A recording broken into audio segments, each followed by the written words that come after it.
தொடர்ச்சியாக பாஜகவினுடைய தலைவராக நான் ஏன் அடிக்கோடிட்டு சொல்லுகிறேன் தகுதியில்லாத தலைவர் என்று சொன்னால், தனக்கு எந்த தரவும் தெரியாது, வாட்ஸ்அப்பில் வருகிற RSS வாந்தி எடுப்பதை கொண்டு வந்து அதுதான் உண்மை என்று தொடர்ச்சியாக வாந்தி எடுத்துக்கொண்டு அந்த வாந்தியையும் 1 மணி நேரம் ஊடகங்களை வைத்து ஒளிபரப்பி கொண்டு அதன் மூலம் நாங்கள் எடுப்பதுதான் சட்டம், நாங்கள் நடப்பதுதான் ஆட்சி என்கிற அடிப்படையில் தொடர்ச்சியாக தமிழ்நாட்டு மக்களை புறக்கணித்துக் கொண்டிருக்கிற பாஜகவை அம்பலப்படுத்த வேண்டும், அதனுடைய தலைவரை அம்பலப்படுத்த வேண்டும் என்பதற்காகத்தான் இந்த பத்திரிகையாளர் சந்திப்பு.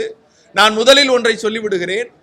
நம்முடைய மரியாதைக்குரிய பாஜகவின் தலைவர் பொறுப்பில் இருக்கிற அண்ணாமலை அவர்கள் நேற்றைக்கு ஒரு பத்திரிகையாளர் சந்திப்பை நடத்தினார்.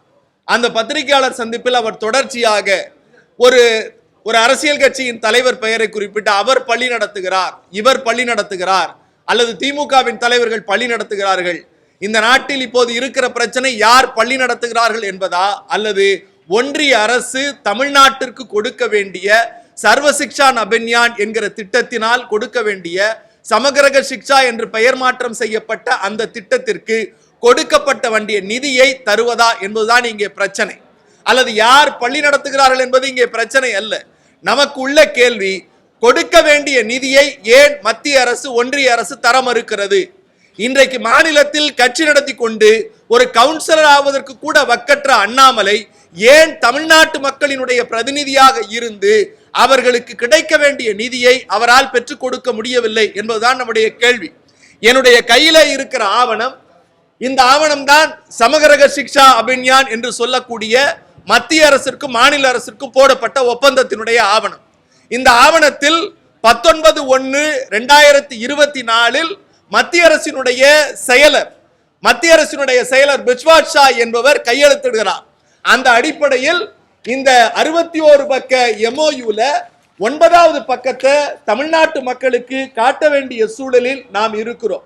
அந்த அடிப்படையில் தமிழ்நாடு இந்த திட்டத்திற்கு செய்ய வேண்டியவைகள் என்ன அப்படின்னு பார்த்தீங்கன்னா, பினான்சியல் சாங்ஷன் ஃபார் தமிழ்நாடுங்கிற அந்த காலம்ல மாநிலத்திற்கு மத்திய அரசு ஒன்றிய அரசு கொடுக்க வேண்டிய நிதி என்ன, அந்த நிதியை ஏறக்குறைய 10 ஆண்டுகளாக தொடர்ச்சியாக அதிமுக ஆட்சியில் அவர்களுக்கு கைக்கூலியாக இருந்த அதிமுகவிற்கு கொடுத்து வந்தவர்கள், நாம் திராவிட முன்னேற்ற கழகம் திராவிட மாடல் ஆட்சி வந்ததற்கு பிறகு அந்த திட்டத்திற்கான நிதியை கொஞ்சம் கொஞ்சமாக தடுத்து நிறுத்துகிறார்கள்.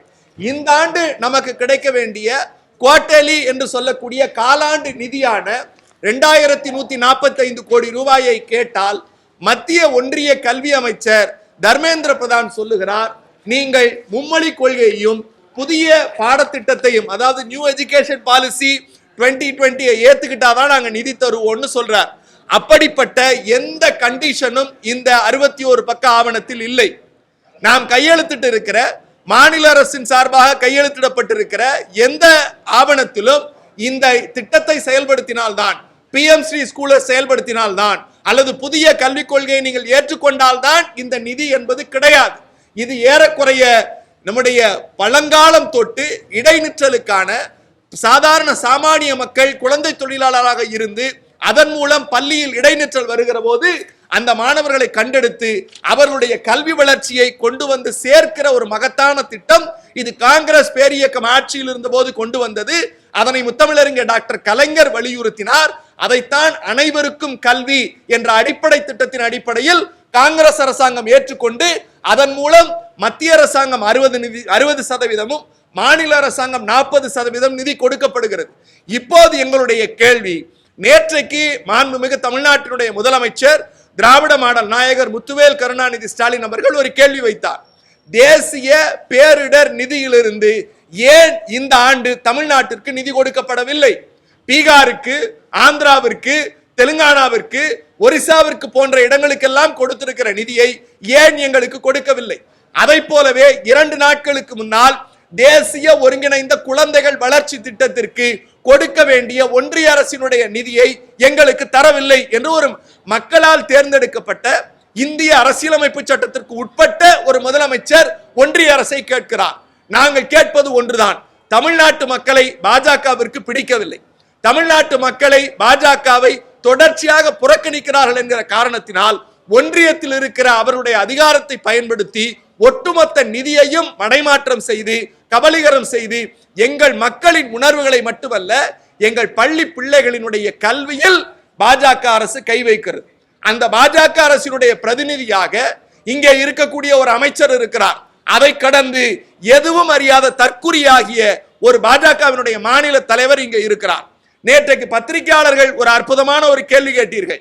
தமிழ்நாட்டில் இங்கே இருக்கிற பள்ளிகளில் தமிழ் கட்டாய பாடம் இல்லை என்று சொல்லி எங்களுடைய நாடாளுமன்ற உறுப்பினருடைய ஒரு பள்ளியின் என்று சொல்லக்கூடிய அந்த பிரவுசரை காட்டி இதில் ஆங்கிலம் தான் கட்டாய மொழி என்று காட்டினார்.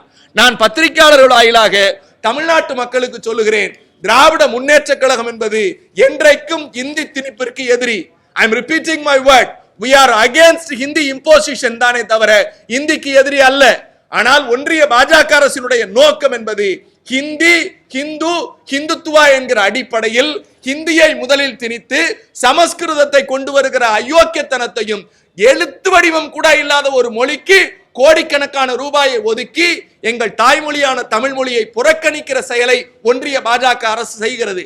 இதையெல்லாம் கணித்துதான் எனக்கு பின்னால் இருக்கிற முத்தமிழறிஞர் டாக்டர் கலைஞர் இருக்கிறாரே, அவருடைய ஆட்சி காலத்தில் போடப்பட்ட சட்டம் 2006ஆம் ஆண்டு முத்தமிழறிஞர் கலைஞர் சொன்னார், தமிழ்நாட்டில் இருக்கக்கூடிய அனைத்து பள்ளிகளும் என்பது அரசு பள்ளிகள் மட்டுமல்ல, மெட்ரிகுலேஷன், சிபிஎஸ்இ, ஐசிஎஸ்இ இப்படி தமிழ்நாட்டில் இருக்கக்கூடிய அனைத்து பள்ளிகளிலும் தமிழ் கட்டாய பாடம். இதுல எம்பி நடத்துற ஸ்கூலு, விஜய் நடத்துற ஸ்கூலு, ஏன் அண்ணாமலை ஒய்ஃப் நடத்துற ஸ்கூலு இதெல்லாம் கிடையாது. யார் இங்கே பள்ளி நடத்தினாலும் தமிழ்நாட்டில் முத்தமிழறிஞர் டாக்டர் கலைஞர் போட்ட சட்டத்தை உங்களுக்கு காட்டுகிறேன். தமிழ் பாடம் கட்டாயம். இந்த அடிப்படை அறிவு கூட 2006 சட்டம் போட்டோம் சார். இன்னைக்கு 2025. இந்த அடிப்படை தரவு கூட தெரியாம தற்குறித்தனமா உட்கார்ந்துகிட்டு ஆங்கில பாடம் கட்டாயம், தமிழ் பாடம் கட்டாயம் இல்லைன்னு கேள்வி கேட்கிறார். நான் இன்னொரு விஷயத்தை சொல்றேன். இந்த சட்டத்தை எதிர்த்தது முதல்ல யார் தெரியுமா? ஒன்றிய அரசு கல்வி நிறுவனங்கள். அதாவது பாஜக இன்றைக்கு பொறுப்பில் இருக்கக்கூடிய அந்த கல்வி நிறுவனங்கள் தான் இதை எதிர்த்தாங்க. இந்த சட்டத்தை எதிர்த்து தமிழ்நாட்டில இருந்து கேஸ் போட்ட ஸ்கூல் எதுன்னு கூகுள்ல போய் அண்ணாமலையை பார்க்க சொல்லுங்க. அப்படி பார்த்தா ஒரு வித்யாசிரமம் தெரியும். அந்த வித்யாசிரமம் யார் பின்னணியில இயங்குறதுங்கிறது தெரியும். உச்சநீதிமன்றம் சொன்னது, தமிழ்நாட்டில் 2006 முத்தமிழறிஞர் டாக்டர் கலைஞர் அவர்கள் கொண்டு வந்த சட்டம் செல்லும் அப்படின்னு ஒரு தீர்ப்பு கொடுத்திருக்கு. அப்ப அந்த தீர்ப்பின் அடிப்படையில் தமிழ்நாட்டின் எல்லா பள்ளிகளிலும் in all curriculum, ICSE, CBSE, matriculation, அரசு பள்ளியில் படிக்கிற மாணவர்கள் எல்லோருக்கும் தமிழ் கட்டாயம் சார். இந்த குறைந்தபட்ச அறிவாவது அந்த தற்குறி தலைவர் அண்ணாமலைக்கு இருக்கிறதா என்பது என்னுடைய கேள்வி. இப்படி எல்லாற்றையும் பொய்யா மறைச்சி மக்கள் மத்தியில இப்ப இருக்கிற பிரச்சனை என்பது மொழிக் கொள்கையா? மொழிக் கொள்கையினுடைய பிரச்சனையில உங்களுடைய மும்மொழி கொள்கை திட்டம் என்ன? நான் புதிய கல்விக் கொள்கையை பத்தி 1 மணி நேரம் பேசலாம்.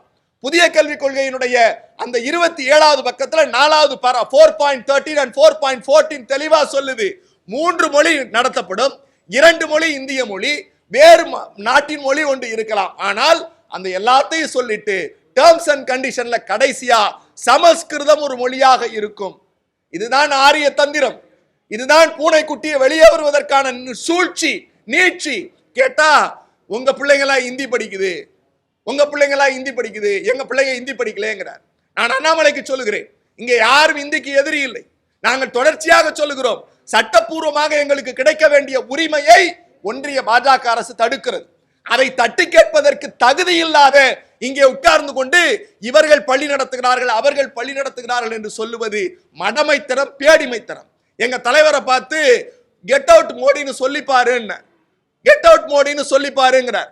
மரியாதைக்குரிய துணை முதலமைச்சர், மக்களால் தேர்ந்தெடுக்கப்பட்டவர், நின்ற தேர்தலில் எதிர்த்து நின்ற அனைவரும் டெபாசிட் இழந்தவர்கள். இன்றைக்கு கோடான கோடி இளைஞருடைய நம்பிக்கையாக இருக்கிற மாண்பிற்கு மரியாதைக்குரிய துணை முதலமைச்சரை பார்த்து ஒருமையில் விழிக்கிறார். கேவலம் கவுன்சிலர் கூட ஆக முடியாத தற்குரிய அண்ணாமலை எங்கள் தலைவர்களை பார்த்து கேள்வி கேட்பதற்கு என்ன? எங்களை பார்த்து போஸ்ட் ஓட்டுவேன், செங்கலை புடுங்கிறதுக்கு கொத்தனார் இருக்கார், எங்க யாராவது அடைச்சிக்கிச்சுன்னா நாங்க அவங்களை கூப்பிட்டு பார்த்துப்போம். அண்ணாமலை எங்களுக்கு தேவையில்லை. எங்க துணை முதல்வர் சொன்னார், அண்ணா சாலைக்கு வர சொல்லுங்க சார். அரசியலில் ஒரு கண்ணியம் தேவைப்படுகிறது. இப்படி தற்குறித்தனமாக 4 பேப்பரையும் வாட்ஸ்அப்பையும் வச்சுக்கிட்டு தான் பேசுவதுதான் உண்மை என்றோ அல்லது மக்களை ஏமாற்ற முடியாது. எதற்கு இன்றைக்கு நாங்கள் ஆவணங்களோடு வந்திருக்கிறோம்? நீங்க இந்த புதிய கல்விக் கொள்கை வந்தபோது நாங்க அப்ப ஆட்சியில இல்லை. 2017-16 காலகட்டங்களிலேயே அன்றையுடைய எங்களுடைய தலைவர் முத்துவேல் கருணாநிதி ஸ்டாலின் அவர்கள் ஒரு கல்வியாளர் குழுவை அமைத்து அந்த கல்வியாளர் குழு ரெக்கமெண்டேஷன் கொடுத்தாங்க. அன்றைக்கே நாங்கள் ஒன்றிய அமைச்சர்கிட்ட சொன்னோம், மும்மொழி கொள்கை திட்டம் தமிழ்நாட்டில் செல்லுபடியாகாது. ஏனென்று சொன்னால் பேரறிஞர் அண்ணா பெருந்தகை இந்த மண்ணுக்கும் மாநிலத்திற்கும் தேவையான மொழிக் கொள்கையை உருவாக்கி அவர்தான் இருமொழி கொள்கையை கொண்டு வந்து சேர்த்தார். அந்த இருமொழி கொள்கையின் அடிப்படையில் இந்த மாநிலம் வளர்ச்சி பெற்றிருக்கிறது. ஒப்பீட்டளவுல நான் பொதுமக்களுக்கு ஒரு செய்தி சொல்றேன் சார். உத்தரப்பிரதேசத்துல மும்மொழி கொள்கைங்கிறாங்க. 3 மொழி எந்தெந்த மொழின்னு அந்த தற்குறி அண்ணாமலைகிட்ட கேட்டா தெரியல. ஏன் தெரியலன்னா அங்க இருக்கக்கூடிய மொழிகள் அழிந்து போய் இருக்கிறது. அவருடைய தாய்மொழி அழிந்து போய் இருக்கிறது. நான் இந்த நிகழ்வின் மூலம் ஒரு செய்தி சொல்லுகிறேன்.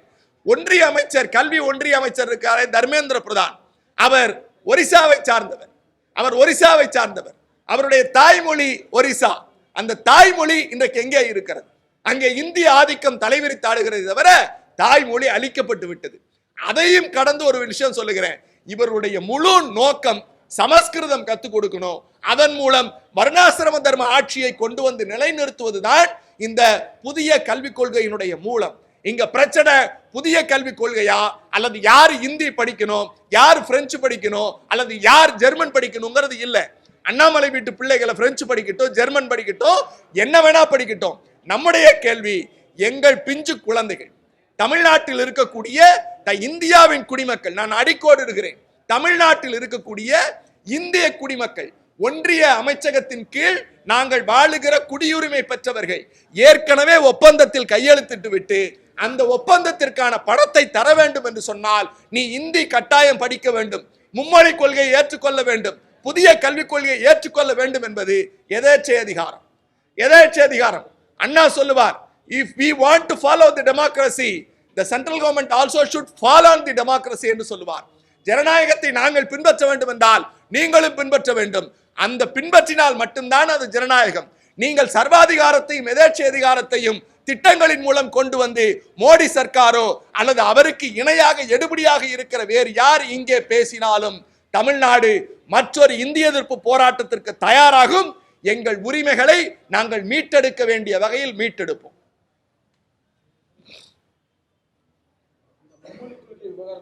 மார்ச் 1ஆம் தேதியிலிருந்து ஒரு 60 நாட்கள் மக்களிடம் கருத்து கேட்க போறதா அவங்களுக்கு ஒரு கவுன்சிலர் ஆகிறதுக்கு கூட தகுதி இல்லை. நாங்க மக்கள் கருத்தை கேட்டுத்தான் அவர்கள் எல்லா முடிவும் எடுப்பார்கள் என்று சொன்னால் நீட் வேண்டாம் என்று 2 கோடி பேர் தமிழ்நாட்டில் கையெழுத்திட்டு அனுப்பினோம். 2 கோடி பேர் தமிழ்நாட்டில் கையெழுத்திட்டு அனுப்பினோம். அந்த காகிதம் எங்கே இருக்கிறது? பதில் சொல்லுங்க அண்ணாமலையை. மக்களின் ஒப்பீனியன் அடிப்படையில தான் நீங்க செயல்படுவீங்கன்னா நீட்டுக்கு நாங்க எடுத்து அனுப்பினோம். ஏன் இதே புதிய கல்விக் கொள்கை எங்களுக்கு வேண்டான்னு ஆசிரியர்கள், மாணவர்கள் ஏறக்குறைய 2 கோடி பேருக்கு மேல, பொதுமக்கள் உட்பட 2 கோடி பேருக்கு மேல கையெழுத்திட்டு அனுப்பணும். நாங்க கருத்துக்களை அனுப்புறோம். எந்த கருத்தையாவது நீங்க ஏத்துக்கிட்டீங்களா? ஏத்துக்கல. அப்ப முதலமைச்சர் சொன்னார், எங்கள் மக்கள் கருத்தை நீங்கள் ஏற்கவில்லை, ஆகவே நாங்கள் எங்கள் மாநிலத்திற்கென்று பாடத்திட்டத்தை உருவாக்குவதற்கு ஒரு குழுவை அமைக்கிறோம்னு உருவாக்கினார். அதனால மக்கள் செல்வாக்கு இல்லாத ஊடக வெளிச்சத்தில் அதிகாரத்தின் அடிப்படையில் பயணிக்கிறவர்களுக்கு அது ஒரு 10 பேரை கூட்டி உட்கார வச்சுட்டு நேற்றுக்கு நீதிமன்றம் சொன்னுச்சுல்ல, திருப்பரங்குன்றத்தில் இருக்கிற மக்களே அமைதியாக தான் இருக்கான், நீங்க எங்க இருந்து என்ன பிரச்சனையை கிளப்புறீங்கன்னு. அந்த மாதிரி எங்க வாய்ப்பு கிடைக்கும், எங்க பிரச்சனையை கிளப்புறாங்கிறது தான். அதெல்லாம் பொருட்டல்ல. மக்கள் திராவிட மாடல் ஆட்சியின் பக்கமும் முத்துவேல் கருணாநிதி ஸ்டாலின் அவர்கள் பக்கமும் நிற்கிறார்கள்.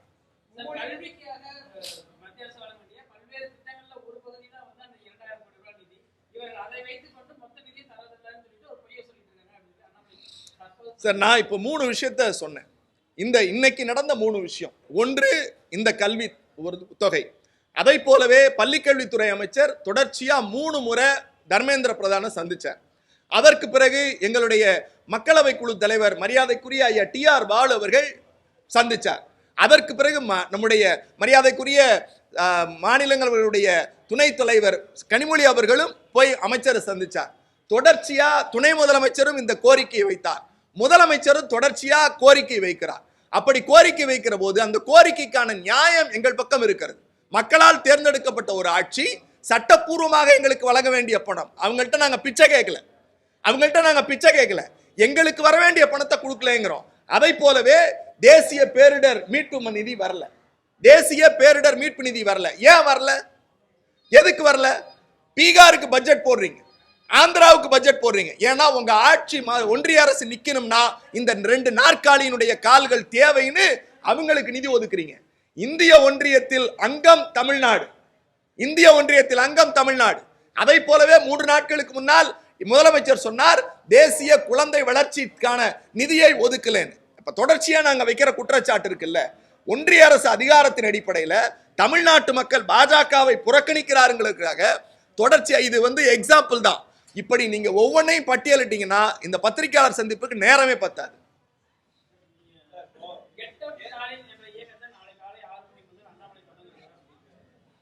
ஏன்னா திரும்பவும் ஒரு விஷயம் சொல்றேங்க, மக்கள் தன்னெழுச்சியாக பேசுவதற்கும் மக்கள் தன்னெழுச்சியாக ரோட்ல கோலம் போட்டு எங்களுக்கு நிதி எங்களுக்கு வேணும், எங்களை வஞ்சிக்காத பாஜக அரசே அப்படின்னு பேசுறதுக்கும் வாட்ஸ்அப்புக்கு 10 பேரை சம்பளத்துக்கு வேலைக்கு உட்கார வச்சு சம்பளத்தின் அடிப்படையில் ஒரு சென்டரை உருவாக்கி அதன் மூலம் போடுறதுக்குமான வித்தியாசம் இருக்கு. நீங்க இன்னைக்கு போய் கெட் அவுட் மோடின்னு போட்டிருக்கிறதுனுடைய ஆர்கானிக் ரீச்சை பாருங்க, நாளைக்கு அவங்க போட போற கூலிக்கு மாரடிக்க போற கூட்டத்தையும் ஒப்பிட்டு பார்த்தீங்கன்னா தெரிஞ்சிடும்.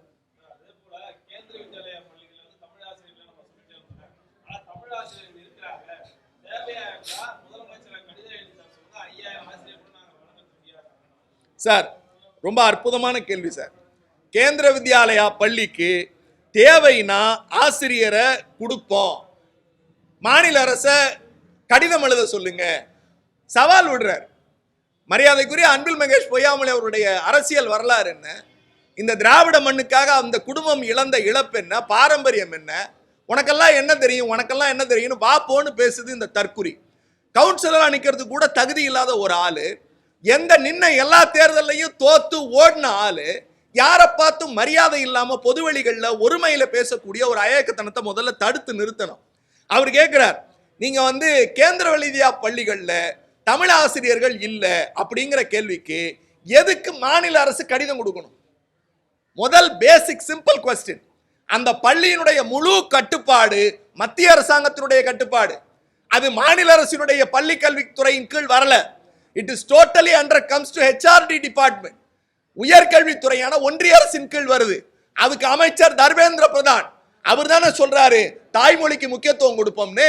அப்படி தாய்மொழிக்கு முக்கியத்துவம் கொடுக்கிற லட்சணம் இந்த ஒரே விஷயத்துல தெரிஞ்சு போயிருது. இவங்க அடிக்கடி சொல்ற ஒரு பொய், ஏன் இவங்க கேட்கலன்னு இந்த செய்தி பாருங்க. 9 ஜூலை 2021 9 ஜூலை 2021 மரியாதைக்குரிய நாடாளுமன்றங்களில் மாநிலங்களவையினுடைய குழு தலைவர் அண்ணன் திருச்சி சிவா அவர்கள் நேரடியா அப்ப இருந்த கல்வித்துறை அமைச்சர்கிட்ட போய் கேவி பள்ளிகள்ல தமிழாசிரியர் நியமிக்கணும்னு சொல்லியிருக்கோம். அதையும் மட்டும் இல்லாம பாராளுமன்றத்தில் அவர் கேட்ட கேள்வியும் இவர்கள் கொடுத்த பதிலும் அண்ணாமலையோட லட்சணம் இதை தெரிஞ்சிடும். அண்ணாமலை சொல்ற லட்சணம் தற்குறி லட்சணம், அறிவு கட்ட லட்சணம் இதுல தெரிஞ்சிடும். ஏன் இந்த வார்த்தையை தடுமனாக பயன்படுத்துகிறோம் என்றால் நான் உள்ளபடியே வருத்தப்படுகிறேன். எந்த அறிவும் இல்லாமல், குறைந்தபட்ச தகுதி இல்லாமல், வாய்க்கு வந்ததையெல்லாம் நாங்க இப்ப பேசணுமே எல்லாத்தையும் ஆதாரப்பூர்வமா காட்டுறோம். அவர் கேட்ட கேள்விக்கு with the minister of education be pleased to state அப்படின்னு சொல்லிட்டு கரண்ட் வேகன்சி கொடுத்திருக்கோம்.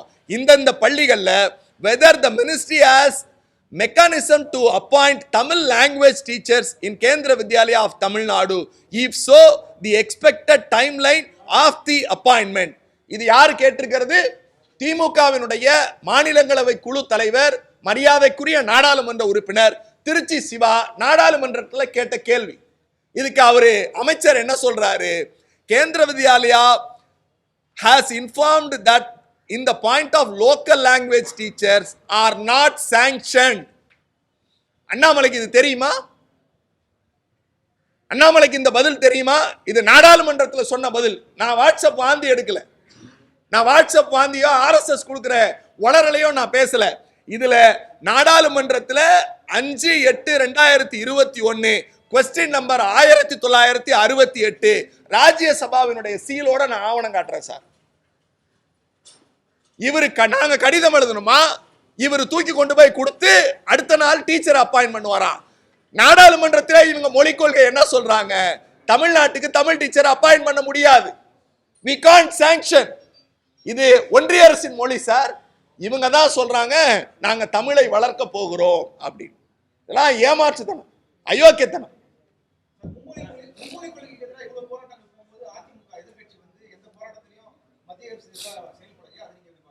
சார் அது ஏற்கனவே இருக்கிற கள்ள கூட்டணின்னு தான் நாங்க தொடர்ச்சியா சொல்லிக்கிட்டு வரோம். நீங்க உங்க நினைவுகள் இருந்தாலும் ஒரு நினைவூட்டலை சொல்லுகிறேன். இந்த புதிய கல்விக் கொள்கை வருகிற போது அன்றைக்கு யார் முதலமைச்சராக இருந்தது, கருத்து கேட்பு கூட்டங்கள் நடந்த போது யார் முதலமைச்சராக இருந்தது தான் நம்ம 11 தோல்வி பழனிசாமி அவர்கள். புதிய கல்விக் கொள்கை குறித்து அவர்கள் ஆட்சியில் இருந்த போது என்ன செய்தார்கள்னு யாராவது ஒருத்தர் ரிமைண்ட் பண்ணுங்க. நாங்க எதிர்கட்சி, அப்ப எங்களுடைய இன்றைய முதலமைச்சர் அன்றைய தலைவர் எதிர்கட்சி தலைவர் சொன்னாரு, நாங்கள் புதிய கல்விக் கொள்கை ஆராய்வதற்கு கல்வியாளர்கள் கொண்ட ஒரு குழுவை அமைத்தோம். இதே அறிவாலயத்தை அவங்க சந்திச்சாங்க. மக்கள் மீது எங்களுக்கு நம்பிக்கை இருக்கு, மக்கள் எங்களை நம்புகிறார்கள், ஆக அவர்களுடைய வளர்ச்சியில் சித்தாந்தத்தில் நாங்கள் கவனம் கொள்ளுகிறோம். எடப்பாடி பழனிசாமி முதலமைச்சராக இருந்த போது ஒரு ட்வீட் போட்டு அரை மணி நேரம் கழிச்சு டெலீட் பண்ண வரலாறு தமிழ்நாட்டில் இருந்துச்சு. என்னன்னா, மும்மொழி கொள்கை தேவைதானே அப்படின்னு ஒரு ட்வீட் போட்டார். உங்களுக்கு எல்லாம் ஞாபகம் இருக்குன்னு நினைக்கிறேன். எல்லாரும் சேர்ந்து கண்டன குரல் எழுப்பின உடனே அந்த ட்விட்டரை டெலீட் பண்ணிட்டார். அப்படிப்பட்ட அறிவு தெளிவு நாணயம் உள்ளவர்கள் எப்படி பேசுவார்கள்? டங்ஸ்டன் விவகாரத்தில் என்ன பேசினாங்க? மாநில அரசை வன்மையாக கண்டிக்கிறோம்னு வாய்க்கிளிய பேசிய 10 தோல்வி பழனிசாமி மத்திய அரசை வலிக்காமல் வலியுறுத்துகிறோம் அப்படின்னு ஒரு வார்த்தையை பயன்படுத்துறார். இந்த 2 பேரும் தங்களுடைய நாற்காலிக்காக தமிழ்நாட்டு மக்களுக்கு துரோகம் செய்தவர்கள். அவர்கள் ஆட்சி பீடத்துக்கு வருவதற்கு, அவர்கள் ஆட்சியின் மூலம் RSS சித்தாந்தத்தை நடைமுறைப்படுத்துவதற்கு தமிழ்நாட்டு மக்களுக்கு துரோகம் விளைவித்தது இந்த 2 பேரும். ஆக அதை நம்ம மறந்துட முடியாது.